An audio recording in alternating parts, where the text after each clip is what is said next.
नाशिकचे पोलीस आयुक्त संदीप कर्णिक यांनी एबीपी माझाला एक्सक्लुझिव्ह मुलाखत दिली आहे। या मुलाखतीमध्ये संदीप कर्णिक यांनी भोंदू अशोक खरातच्या अटकेचा संपूर्ण थरार सांगितलाय।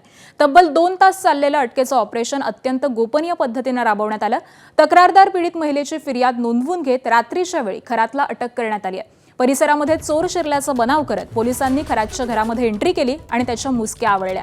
विशेष म्हणजे अटकेच्या ऑपरेशनची केवळ तिघांनाच माहिती होती, असं देखील संदीप कर्णिक यांनी स्पष्ट केलं।